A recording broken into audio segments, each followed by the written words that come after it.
嗨，大家好，我是小安。今天我们来聊下 AI 存储。近年来，AI 不只是带火了一家公司，而是带火了整条产业链。比如 GPU 等 AI 芯片，这是 AI 热潮的第一批受益者。电力行业也已经被炒了很久。近年来，AI 存储的股价更是冲上了天。那么问题来了，AI 到底需要什么样的存储？普通存储和 AI 存储又有什么区别？AI 为什么正在引爆整个存储行业？今天这期视频我们就来深入聊一聊。在聊什么是 AI 存储之前，我们需要先搞清楚什么是存储。如果我们需要计算机的 CPU 帮我们计算或生成任何内容，我们需要给它输入数据。在计算机时代的早期，人们发现持续手动输入数据耗时又费力。一种短期解决方案就是计算机内存，也称为随机存取存储器，简称 RAM。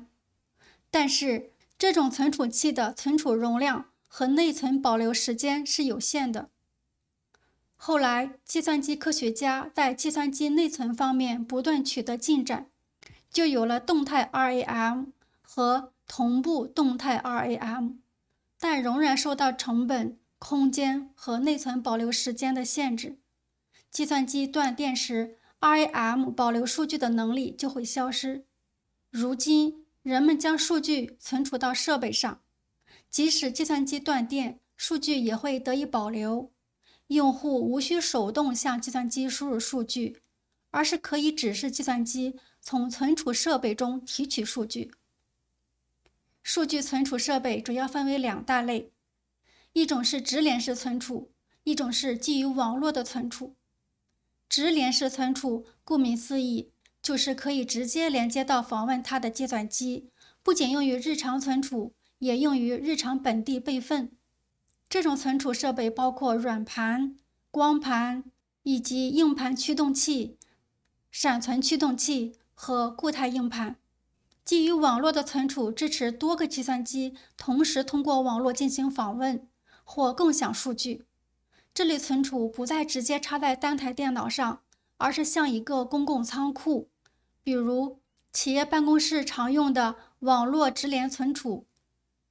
它通常是一个带有多个硬盘位的盒子，连接到路由器后，办公室的所有员工都可以通过电脑访问其中的共享文件夹。再比如我们个人常用的云存储、百度网盘、谷歌云端硬盘等，用户可以通过公用互联网访问远程数据中心里的存储资源。不管是直连式存储还是基于网络的存储，相对 AI 存储来说，这都是传统存储。对于传统存储，我们最需要的是安全、稳定。这就像是普通的社区图书馆，借书还书的速度按秒计算，这对普通人够用了。但在 AI 领域， AI 存储关注的是我每秒能喂给 GPU 多少数据。2026年的 AI 训练已经进入多模态时代， AI 系统生命周期的每个阶段，比如数据摄取、训练、推理和模型更新，都有独特的存储需求。一个高性能显卡集群每秒需要读取数 GB 甚至数十 GB 的数据。传统存储在传输数据时会有很高的延迟。如果 GPU 大部分时间都在等待数据加载，就会导致昂贵的算力资源极度浪费。而且 AI 模型，尤其是自动驾驶，往往包含数亿个小图片或切片文件。传统存储无法同时处理这种规模的数据。为了解决上述这些问题，就有了专业的 AI 存储方案。为了平衡成本和性能， AI 存储通常采用分层存储结构。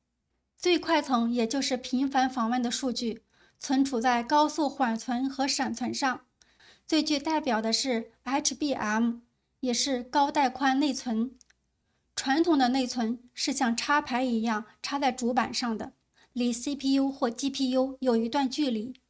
HBM 把多层的 DRAM 芯片像叠煎饼一样垂直堆叠在一起，通过先进封装技术跟 GPU 封装在同一个底座上，它们距离非常近，数据传输几乎没有延迟。中间层负责存放正在训练的数据，常用的存储是企业级固态硬盘，它被设计成可以7×24小时不停运转，拥有极高的耐用性、数据保护机制和巨大的容量。最底层是海量的不常用的原始数据，存储在成本效益更高、速度较慢的存储技术上，比如大容量机械硬盘。虽然企业级固态硬盘很快，但它有一个致命的弱点：太贵。同等容量的企业级固态硬盘价格通常是高容量机械硬盘的5到8倍。AI 训练需要数以 PB 计的原始数据，这些数据在被喂给 AI 之前，可能需要存在数月甚至数年。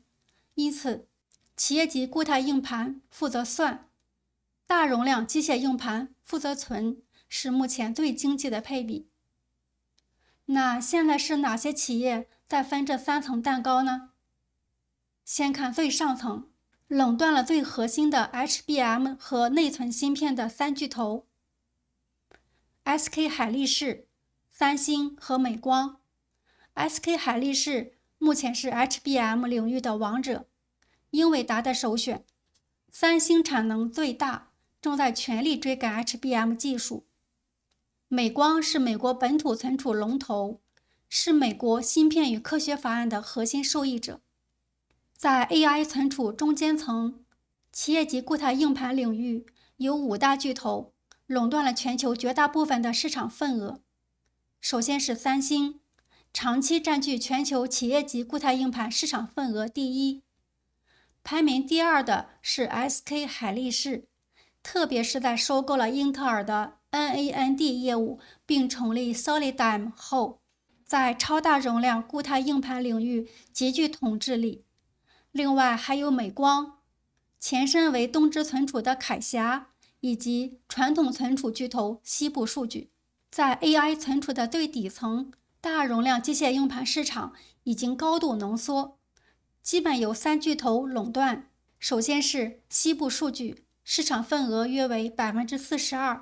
西部数据近期表示，他们2026年的硬盘产能已基本售罄，主要客户均为全球顶尖的云服务商和 AI 巨头。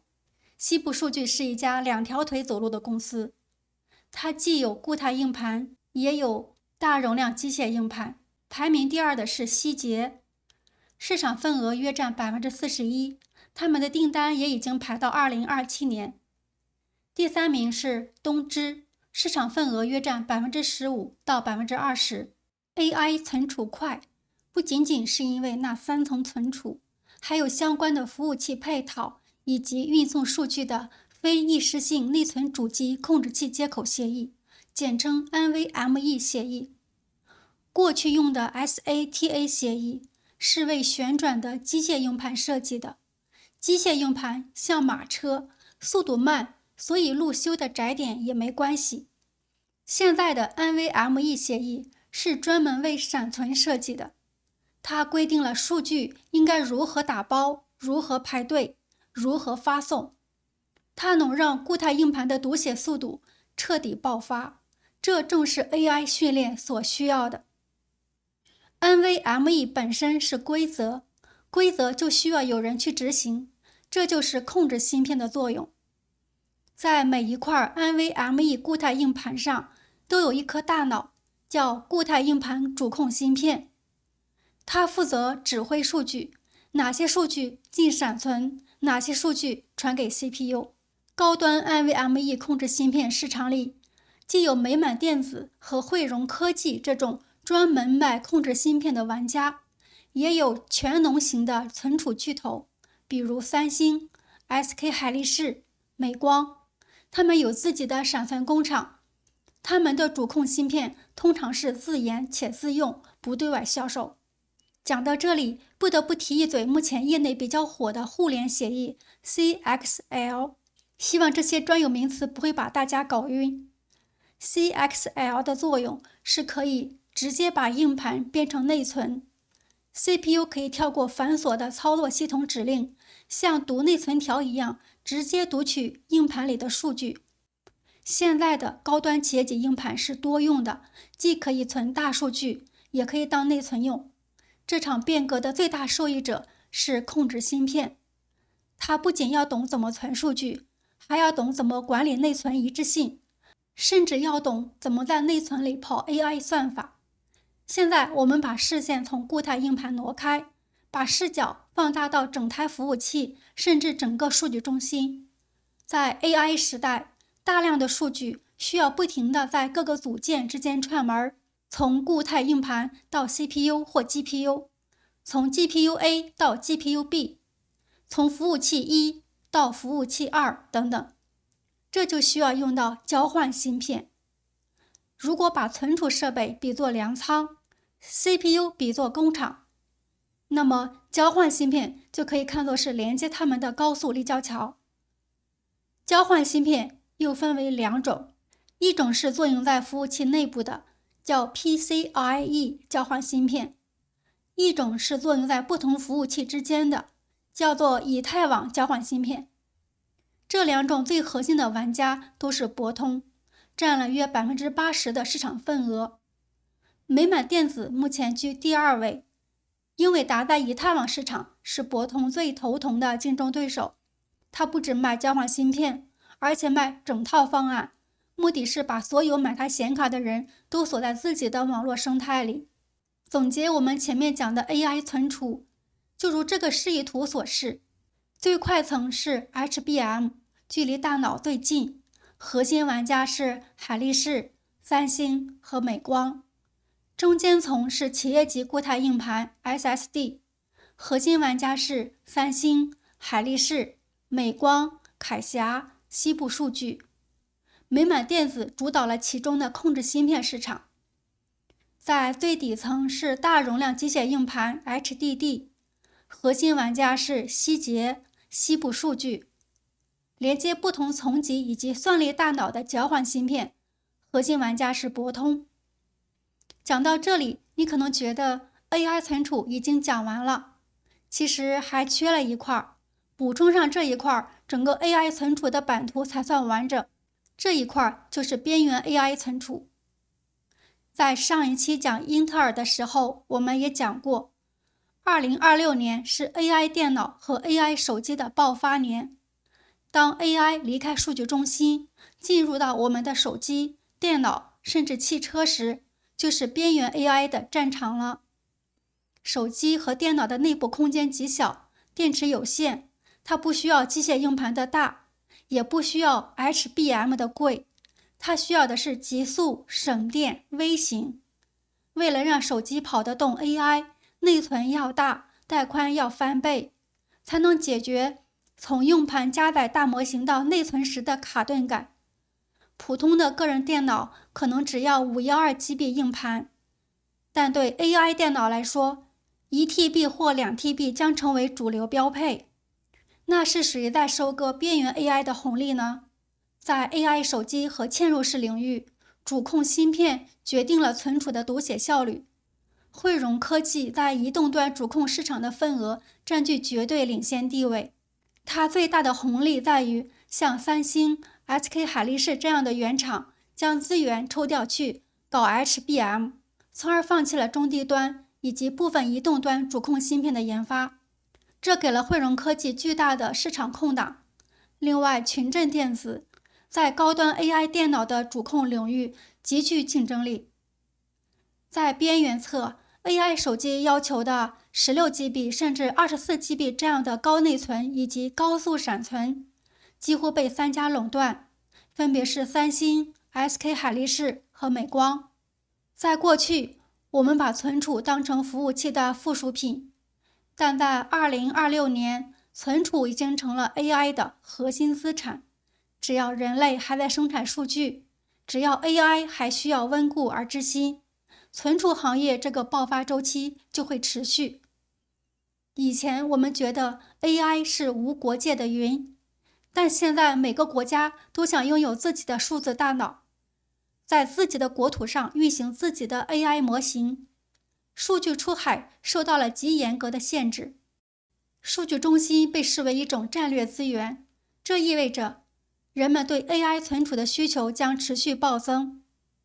好啦，以上就是今天的内容，请记得点赞关注，不迷路，下期见。